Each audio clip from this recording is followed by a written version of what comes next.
I welcome you now formally. Thank you. Thanks, to Business Insider. We thank you for your time. Frantic time of the year. Milestone Bellanova also welcomes you on the basis that it is a wonderful boardroom. We appreciate their donation. We've had some heavily awarded people in here, Jason. Probably none more than you, though, I suspect, especially in an industry sense. But then, hey, you are in a place that does offer awards. But you've worked extraordinarily hard on your evolution. So if we can just talk about that from a man who created and sold pet rocks. Yeah. Are you going to go there? Oh, just briefly, because the entrepreneur, how strong is that in, and when did it arose in, when you're 11 or 12, but is it there? Is it making money? Is that why you created rocks? I think it was finding things to do initially. I was very driven by, my father was very, very motivated in trying to help me advance whatever I was into at the time creatively. And I was one of those special kids, when I was 12 and I was locked in a back brace on and off for 9 years. So I couldn't engage with school kids and PE lessons and sport and all those traditional things that most kids are out there doing on a weekend. I couldn't really do. So I looked for another pursuit. I looked for something else that would take up my time, and I ended up turning to the creative crafts and illustrating and cartooning. So the pet rock you referred to was, back when I was 12, I decided I'd start making pet rocks, and I'd go down and start selling them at the local reserve on a weekend for 50 cents each. And I did okay. But the entrepreneurial story that people like to hear is shortly after that, I actually had an ice cream van driver that was living in our street, and so I was spending all my money from pet rocks on ice creams on a weekend. And I realised at some stage that was a lot of pet rocks I had to sell to keep up with my intake of ice cream. So I approached the ice cream van guy, and I actually asked him, his name was Mr. Pulley, and I said, could I wash his van once a week? So every Tuesday after school, I'd rock up and I'd wash his van, $5. I thought, you beauty. And then I got a little clever one day, and I thought, wow, this washing the van bizzo is great, but I can only do it once a week. What else can I do with him that allows me to earn some extra income? So I actually drafted my first business idea, and I ran it by him, and I went to Mr. Pulley and I said, look, what would it be worth to you if I could tell you where all the school excursions for Morisset High School were going to be in any given week? And the answer was $5 an excursion. So I spotted all these school excursions, and this same Mr. Whippy van would just rock up at all these different school excursions wherever they happen to be, and no one could figure it out. Yes, all the teachers were like going, how does this guy know? And how did you work through your weight problem that was generated after eating $10 worth of ice cream a week? Look, I was fortunate enough to be one of those really super slim, geeky teenage kids, and I didn't have much of a weight problem until I hit my 30s. But was this so Morisset High? That was your school. Yeah. Then into advertising, designing business cards, or designing greeting cards. So an art director. Actually, greeting cards I did while I was at high school. So is that right? Okay. I had a greeting card range with Hallmark when I was 14. These are little known things people don't know. You are a special kid. I was really special. Kid. Look, I didn't have many friends, so. But I had my own greeting card range with Hallmark at the age of 14. I'd walk into a newsagent at Christmas time and I had my own point of sale display. Then the following year I worked for John Sands freelance as well. So how did you get that stuff? How did you, because they don't just say, what was the lead up to getting John Sands? Perseverance and lots of reject letters. I mean, I was all into cartooning and illustrating, and I used to send my cartoons into the Sydney papers all the time to try and get published, and I'd never get a look in. Oh, pretty much from 13, 14, yeah. And so the greeting card thing started very much like that. My dad took me along to a printery because he saw these little Christmas card designs I'd made, and looked at the cost of us printing our own cards and selling them. And of course, that was the initial idea, until we realised there was real money involved and challenges in distribution and things like that, which we didn't have expertise in. So do you? This is very an art direction. Even what you're doing now on a mobile phone and just creating magic with on the videos, and we might have a look at some of your toys in a minute.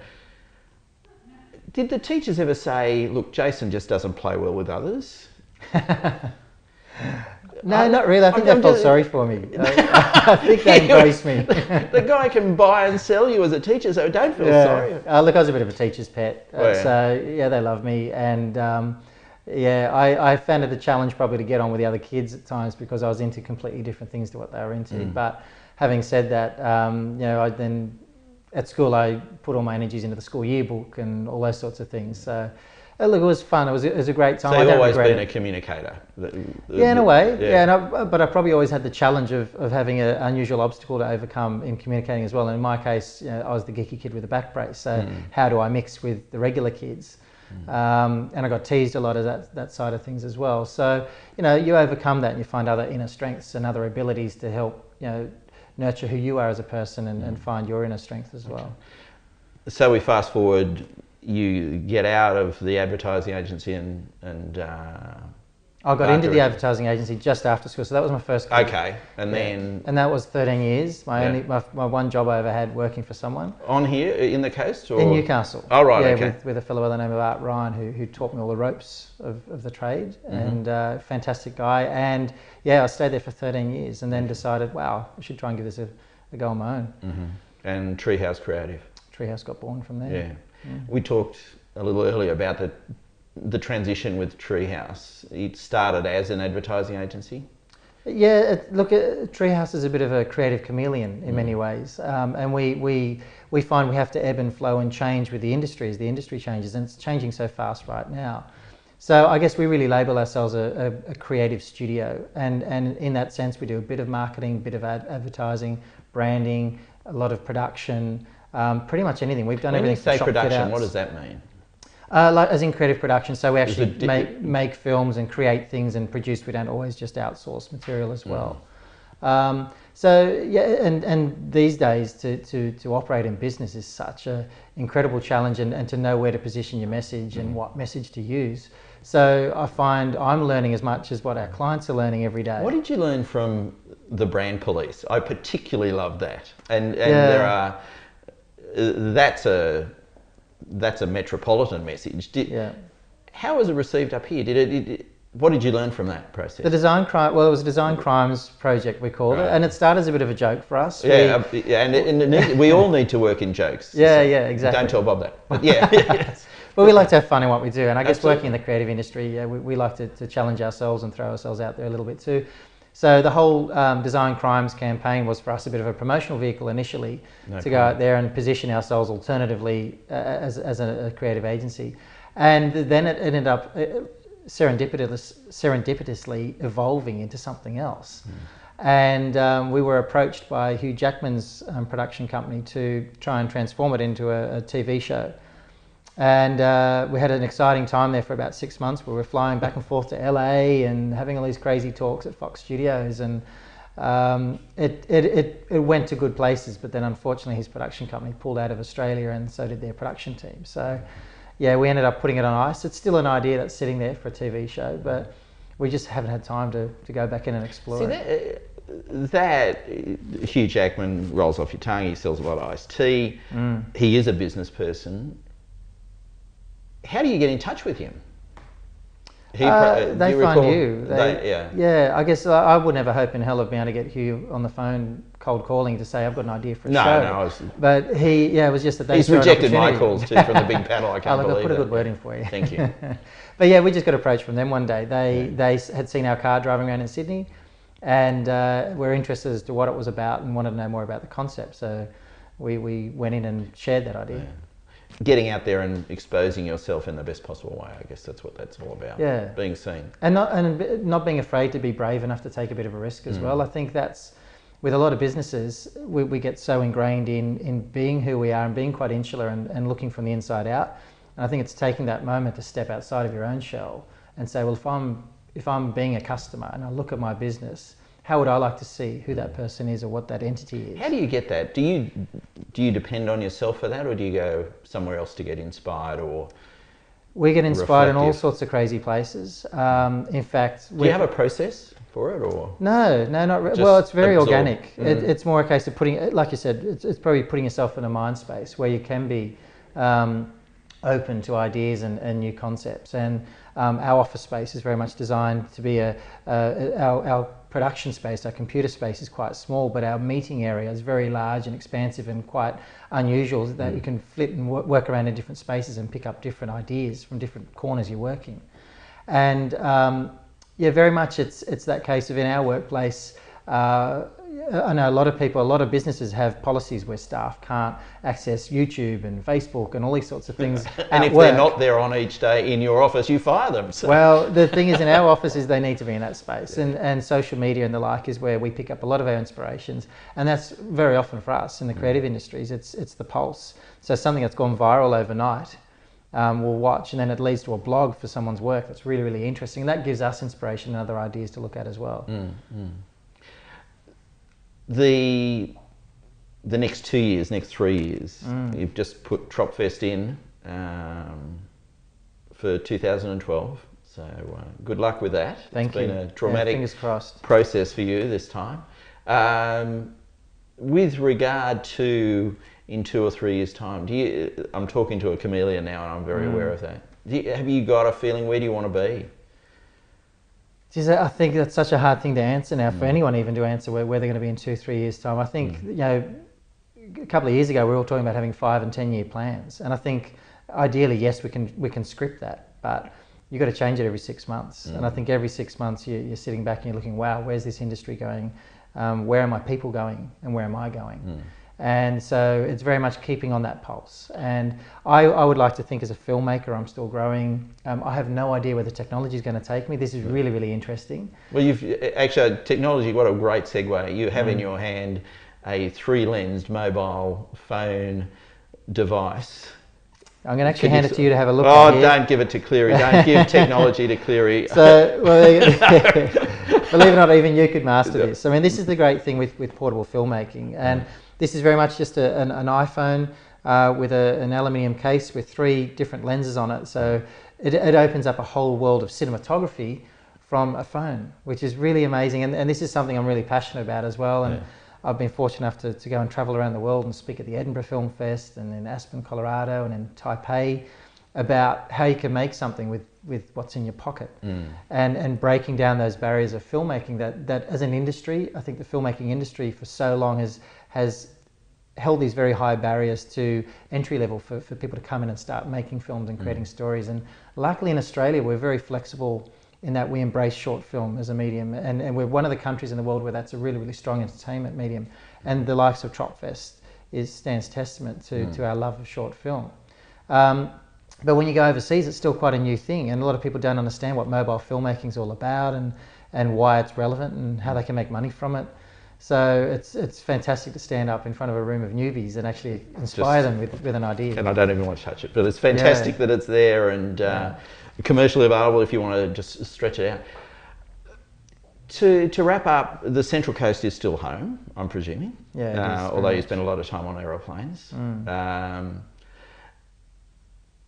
If you were looking at, and you see what's happening outside, if you looked at the Central Coast and said, look, we can do a little better in this place or that place, or this structure, what are your thoughts on that? You know, because it is a powerhouse. We've got Alan Williams, we've got Ultraserve, you know, young dynamos. Well, he's young compared to you. And poor Alan is just old. But what can we do as a region to encourage more of that sort of stuff, that big thinking? I think we've got to celebrate our identity and who we are as people and not be afraid. I think for too long we've been locked very much in that picture of, oh, we're just the Central Coast and we're in between Sydney and in between Newcastle. We're just in between. And we're here and we go to those places to be serious. And I think what we're seeing now, and in particular in the last couple of years, is the evolution of us as a business community. And the people you refer to exactly, we've got these amazing skills-based talent pool living and working right here on the coast. David Abraham's another example, someone that's been, him. Yeah, he's been revered with the whole NBN and nationally. We've got great thinkers and great minds, and I think we need to not be afraid of utilising our local people and local resources to help elevate each other. Do we talk enough amongst ourselves? No, Dave's probably word, not. Collaborate. Look, I think collaboration is something we do need to work on. I think you referred earlier in a conversation about the Central Coast, geography-wise, we're so widely spread, and I think we've got so many of these little silos everywhere. And our challenge, I think, as a business community is very much bonding and finding a way to talk and interact. And I guess this is all part of that process as well. But it's very much celebrating who we have on the coast, and not being afraid to look on the coast when you need something or need someone, as opposed to thinking I've got to go and knock on the doors of Sydney or Newcastle to find someone of a particular calibre. I think you'll find those people are right here. And what's the conduit? How should we be doing more events? I don't know, you've spoken at the forum, and Regional Development Australia is trying to generate those conversations. Any thoughts on what we should be doing and to make that conversation? Dave Abrams talks about in the olden days, the ferry trip from Hardy's Bay to Gosford, and the fact that people had to sit on a boat for 30 minutes and solve the problems of the world. We don't do that now. Does it need to be structured or unstructured? I think both. I think there's spaces for both, and I think we need to look at an online community that's collaborative, that has reason to be. And I think we need to have a structured approach to... Is that there now, the online, like the Central Coast? It is in parts, but I think it's evolving. And there's a number of organisations on the coast that are working very hard at one form or another building that bridge. And I think you'll see in the next 2 years or so that really taking grip. But I think we need to talk, and we need to not be afraid of reaching out. Central Coast has grown from being if you like, a regional base, with a very country kind of attitude, but by the sea. And I think we need to really celebrate the fact now we are embraced in a major population base. We are a city. We are a region that has resources, talent, services that's worth sharing, and we need to get out there and start telling people about it. Communication's changing rapidly for businesses, and the authorities, bad word, but talk about this thing, the brand experience, and how smaller businesses can maybe follow the larger businesses in creating that experience, social media, whatever. What do you see happening in that space? I think it's probably the single biggest area of potential that every business can embrace, and that is having a story. And I think we often look at the larger brands like your Apples and things like that and say, wow, they've got such a fantastic story to tell, and they've got this whole enigma about them. But we forget that it doesn't matter how large or small you are, whether you're a large blue chip company or whether you're a small mum and dad company on the Central Coast. Nothing stops you from having an original story about your business. In fact, it's the one thing that'll separate this fish and chip shop from the fish and chip shop up the street. It's about having a story, and it's something you can have uniquely as your own. It costs you nothing. It's an idea. It's something you can devise completely yourself. You can have ownership of it, and it'll separate you in the market. It's the simplest, cheapest way of getting out there and creating difference in the marketplace is inventing and having your own story. And again, as with any marketing, it requires some discipline in doing that. Can businesses do it themselves? And again, here's a plug for Treehouse Production Services. You guys do that now, don't you? You create experiences. People can. There's degrees and I guess proportions with which people can take work on themselves, and sometimes they'll need help from an external provider. But I think everybody needs to be encouraged to start small. And rather than looking at something and saying that's too big a problem and I can't solve it, it's much the same as what I've done with filmmaking. I don't say we shouldn't make films on high-end equipment, because I still love doing that myself as well. In fact, Nikon have approached me to be an ambassador for their brand for filmmaking, which I'm really chuffed about. It's something in the last couple of days. However, if we think about that, for businesses, you can start small and just start with an idea. And it's the same as what I go around and tell people with pocket filmmaking. With a portable phone, with a mobile phone, I can start recording an idea for a film, and that film can enter a film festival and can win. It has the potential to do that. I can shoot that same story on $1 million camera and have the same outcome. It's horses for courses. And for business, it's very much a case of, if I have an idea, rather than looking at someone saying it's too expensive for me to do something and be different and brand myself and have a unique brand story, it's a case of work with what you do have. Work with the resources you have now to start telling a story, and then grow it gradually. Grow it gradually as your business changes and evolves. As you learn. Yeah, exactly. You don't need to know everything when you start. Correct. Okay. Yeah. Cool. Jason, really appreciate your time. My pleasure. Thank you. And good luck in Tropfest. Thank you. Fingers crossed. John Paulson, if you're watching, pick me. And we will send it to him, that Please do. that incredibly emotional request. Pick me.